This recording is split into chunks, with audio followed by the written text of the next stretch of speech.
মধ্যপ্রাচ্যে দিন দিন ইসরায়েলের আগ্রাসন বৃদ্ধি পাওয়ায় সতর্ক ইরান। তারা নিজেদের সামরিক শক্তি বাড়াতে প্রয়োজনীয় পদক্ষেপ নিতে শুরু করেছে। বিশেষ করে কৌশলগত অস্ত্র ব্যবহার করে সামরিক ক্ষমতা বৃদ্ধির উপর জোর দিচ্ছে তারা। আর এই ইসরায়েলের চিরপ্রতিদ্বন্দ্বী হওয়ায় সবচেয়ে বেশি সতর্কতা অবলম্বন করছে মধ্যপ্রাচ্যের অন্যতম পরাশক্তি ইরান। নিজেদের ব্যালিস্টিক ক্ষেপণাস্ত্রের ভাণ্ডারকে আরও সমৃদ্ধ করতে উঠে পড়ে লেগেছে দেশটি।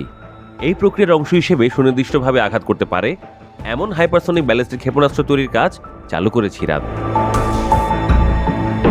সম্প্রতি এক নতুন ধরনের ক্ষেপণাস্ত্র প্রদর্শন করেছে ইরানের ইসলামী বিপ্লবী গার্ড বাহিনী আইআরজিসির অ্যারোস্পেস ফোর্স।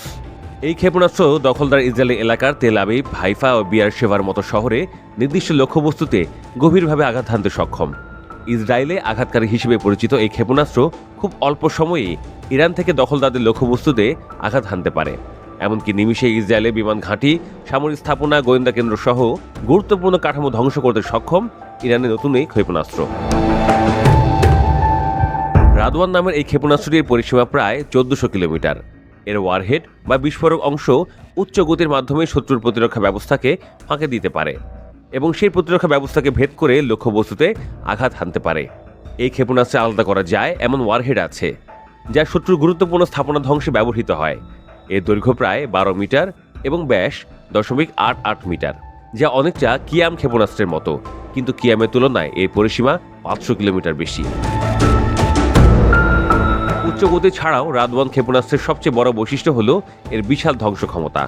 সামরিক বিশ্লেষকদের মতে এটি প্রায় 100 মিটার এলাকা জুড়ে মারাত্মক ধ্বংসযজ্ঞ চালাতে পারে।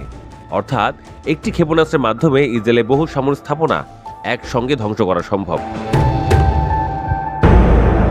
বিভিন্ন গণমাধ্যমের তথ্য বলছে ইয়েমেনের সশস্ত্র বিদ্রোহীরাও ইরানের এই ক্ষেপণাস্ত্র থেকে অনুপ্রাণিত হয়ে নিজেদের ক্ষেপণাস্ত্র উন্নত করছে।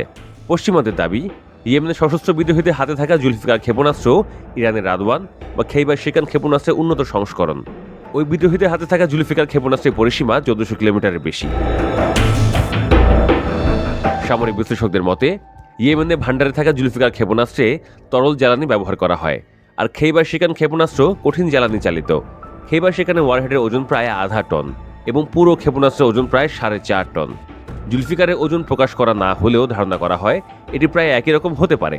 এছাড়া ইয়েমেনের সশস্ত্র বিদ্রোহীদের জুলফিকার ক্ষেপণাস্ত্রের কাঠামোগত বৈশিষ্ট্যগুলো ইরানের রাদওয়ানের সঙ্গে মিল রয়েছে বলে দাবি করেছে পশ্চিমারা।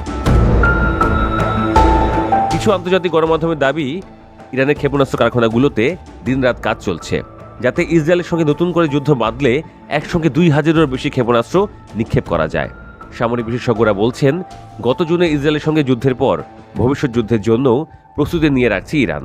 আর তাই ব্যাপক হারে ব্যালিস্টিক ক্ষেপণাস্ত্র তৈরি করে ইসরায়েলকে কঠিনভাবে মোকাবিলা করার সবকিছুই তারা গুছিয়ে রাখছে বলেও মনে করছেন বিশেষজ্ঞরা।